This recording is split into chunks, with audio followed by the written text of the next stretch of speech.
Hello and welcome. My name is Dr. Ritvik Jagandhe, and today we are going to discuss a very important topic called concept and functions of human resources management. So, what is human resources management? Human resources management is a branch of management studies. This is human resources management, which is comprised of three terms called human, resource, and management. So, one thing is very much clear that it is a branch of management studies. Second thing is, it is that branch of management studies which deals with human resources. Human resources means when individuals, you and me, people like me and you are considered as resource, they are deployed as a resource and then some output is expected from them, then this particular branch which actually concerned with this sort of knowledge is known as human resources management. As evident, it is one of the branches of management. Then the next question which is obvious, which should come to your mind, that is, what are the other branches of management then? That's a good question. So what are the other branches of management then? The one of the immediate branch which is deeply associated with human resource management is called OB, that is organizational behavior. Now, let me give you a simple analogy to this relationship between HRM and OB. When computer software people, those who are aware of the computer softwares, etc., they basically deal with certain tools. Some of the tools are known as front-end tools. Some of the tools are known as back-end tools. So what are those front-end tools? Students, those front-end tools are the tools which are actually at the display of the user. User actually interacts with them. Okay. And back-end tools are the programming related language, etc., which certain behind the screen, certain tools are used, which are basically further used to project certain other things. So these back-end tools and front-end tools, just like the back-end tools and front-end tools, they combine and actually give one single output. Similarly, HR and OB, they are combined to give one common output, that is called organizational productivity. Organizational productivity, where HR is the front-end tools and OB, that is all those issues which are basically behind the bar, which are basically the issues which motivate individuals or which are responsible to make individuals productive in an organizational setting, those issues are studied under OB. So OB and HR thus are deeply related, but then OB is also part of HR only. So here we are just trying to understand what HR is all about, that is human resources management. Now, if you come to the direct definition of this particular term, then the definition is pretty simple. But I have given you the exact idea, that is the pragmatic idea first. And now look at the theoretical idea. What is the theoretical idea saying? Activities and practices to plan for, attract, select, develop and retain human resources to achieve the organizational goals. This is pretty important, to achieve the organizational goals. So whatever you do with the people, the ultimate objective must be achieved. The ultimate end objective is to achieve the organizational goals. So if you do something, if you plan something with the people which are working in your organization, who are working in your organization, you do anything with them, in order to attract them, in order to select them, in order to develop them, train them, groom them, in order to retain them, in order to make them more and more resourceful, whatever you do, ultimate objective is to enhance the productivity of the organization. If that is happening, then whatever we are doing can be termed as human resources management. Clear? So this is one thing. Second thing is, if you say what are the core objectives of human resources management, so the objective is to determine the best use of the talent available. So ultimately, whatever talent is available within the organization or around the organization, in order to groom that talent, in order to get the best possible output from that talent, is something which we call management of human resources. So Please keep in mind the ultimate objective of human resources management is to enhance the organizational productivity. At the same time, it is basically something, it's an art, it's a science, you can call it whatever you want, but it is ultimately something which deals with the talent, the growth of talent, the grooming of talent, the nurturing of talent, the identification of talent, right? So right from the identification of talent to nurturing, grooming, developing, and ultimately using it for the benefit of the optimum benefit of the organization. That is all what we know as human resources management.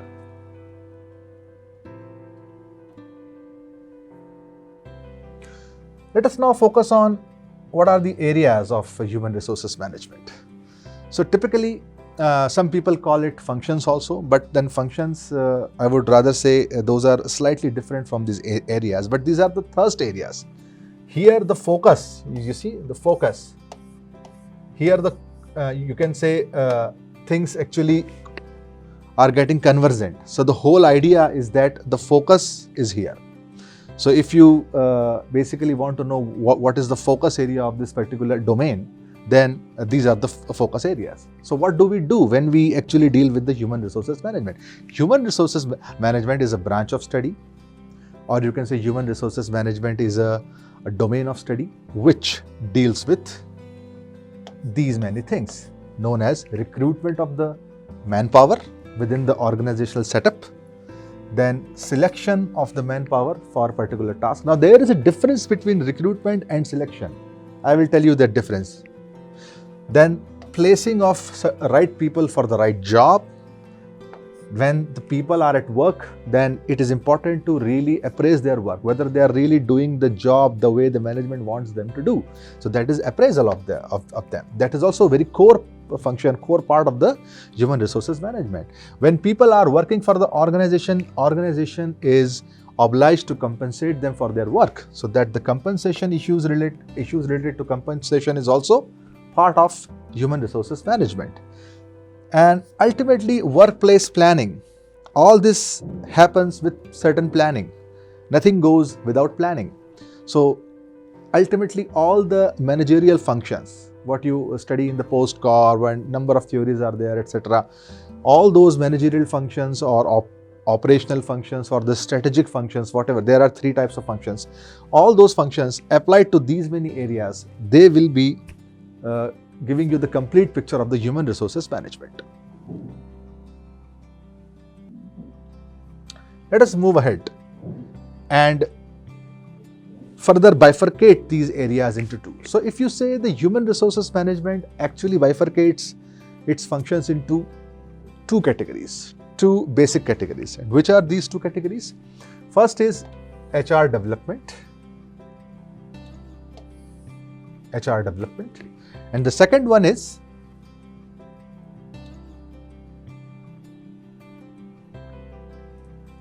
HR environment.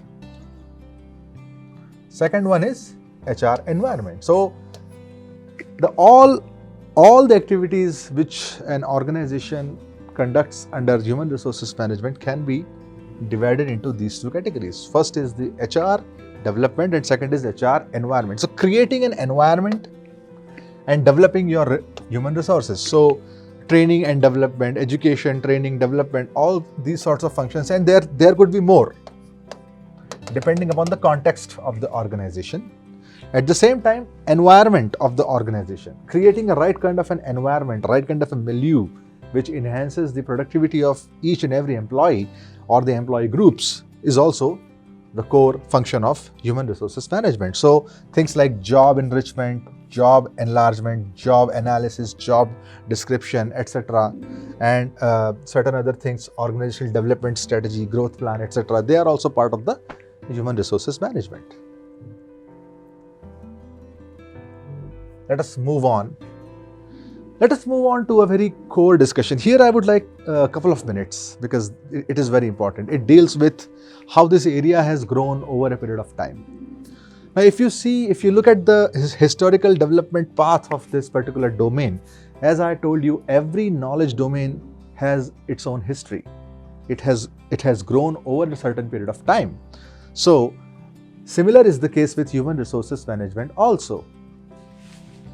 So if you really want to describe its evolution, you need to really highlight 4 points. So these are the 4 important points which you should highlight when you are actually describing the evolution of human resources management. First is Industrial Revolution, 1857 onwards. All of us know that we were the colony of the British people, and the Britishers have used India like anything. They have just utilized India. They have really taken our resources, our raw materials, and it has been put to use in the UK for the Industrial Revolution purpose. So India was just a supplier of the raw material for the United Kingdom. So that was the era of Industrial Revolution for the first world. So 1857 onwards.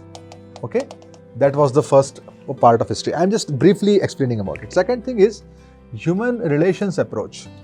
When many organizations came into existence, then the issue actually developed to deal with each other. So certain industrial relation related matters, they got emerged and they got evolved into the history.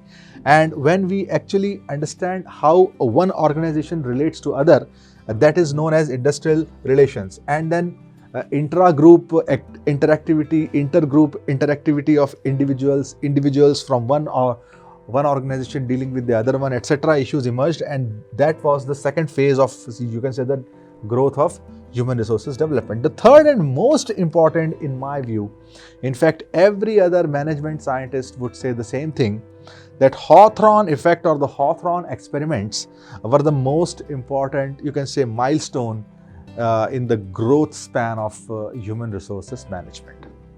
And the next one was the recent time developments, that is the modern developments in the HR, how the modern field is actually changing, how the workplace challenges are actually growing, and how and with the growth and development of the workplace and challenges at the workplace, even the human resource management is also changing quite a lot.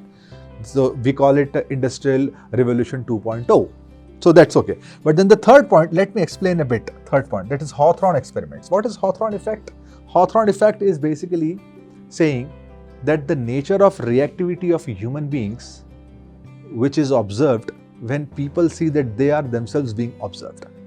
So actually what happened in 1930s, there were a couple of experiments. Actually between 1928 to 1932, a professor from Harvard University, Alton Mayo, he conducted a series of experiments. One set of experiments called lightning experiments. The other set of experiment was also there, which were conducted in Western Electric Corporation in the Michigan, US. And the core of those experiments was that man, out of these 4 components, man, machine, material, and man, machine, material, and money, the man was really actually important. So after these experiments of Alton Mayo, man actually came into the focus. How? Let me tell you very briefly how. Because these experiments actually established that when human beings are put into observation, then their productivity enhances. And it was significantly established by these experiments, and the World Scientific Forum and scholarly community recognized the importance of man in the earlier dimension of man, material,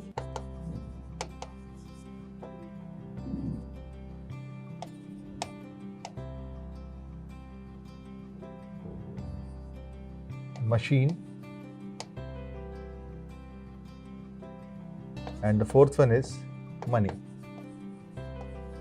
So man was the focus after this set of experiments, because scientific community came to know that a motivated man is the real resource of any organization. So that credit goes to Hawthorne experiments.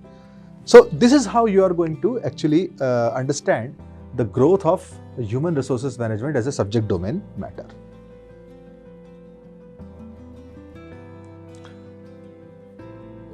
Now we are coming to the end of today's discussion, is that just have a look at the typical functions of the human resources management. What are the typical functions of the human resources management? As I told you, depending upon the objective, depending upon the context, and depending upon the the nature of the organization, the functions change, but by and large, these are the commonly recognized functions of any human resources management related activity. First is human resource planning is the first job of an HR manager or somebody who is dealing with human resources management. Second thing is recruitment of the people. Now, recruitment and selection. I just in a couple of slides ago, I promised you to explain the difference between the two. Let me do that now. Recruitment is when an organization recruits an individual. So the person is hired for the job. Now, what job? Sometimes it is not known. People are mostly in the IT sectors. People are hired, but they are not known which project will they be deployed for, will they be used for. So what happens is that they end up just spending their time on desk until and unless they really achieve, they really get an opportunity to work on a project. So that is recruitment, which is when you are hired by a firm for some work. That is recruitment. You are recruited, but then for what purpose you will be selected, or for what project, for what task. So the selection is task specific, recruitment is organization specific. So organization may recruit you, but may not select you for certain tasks. So organizations recruit people, but they select people for certain tasks. Okay, so that is the subtle difference between recruitment and selection. And then whenever you are working, of course, the matters pertaining to your compensation and benefits. So this term is quite important here, benefits. What is it? The compensation is also very important term. Not always salary. It means it is not actually limited to salary. So salary is not the usual meaning of all this things. Salary plus certain terms and conditions and some other factors could be there in the compensation and benefits also. So sometimes tangible benefits, non-tangible benefits, monetary benefits, non-monetary benefits, and number of different types of compensation and benefits are there. And there are different ways to compensate employees within the organization. So it's a vast domain, and we will deal with each of these in the coming session in a great detail. Then performance related matters. Once an employee is actually put to work, then it behooves to the organization to assess their work, whether they are really doing the job what they are supposed to do. So performance related task is also the core function of the HR management. Then when people are working for your growth and development, it is your duty as an organization to look for their growth, their career growth. So their training and their development, and to make them more and more resourceful, is basically a job of HR department or HR people. So training and development of the personnel is another important function of human resources management. Then managing employee relations, as explained earlier, and in some settings where the workplace is not very safe and secure, to take care of their safety matter is also an important function of human resources management. So with this, we really conclude our session today, and I hope that you must have learned something out of it. Thank you very much.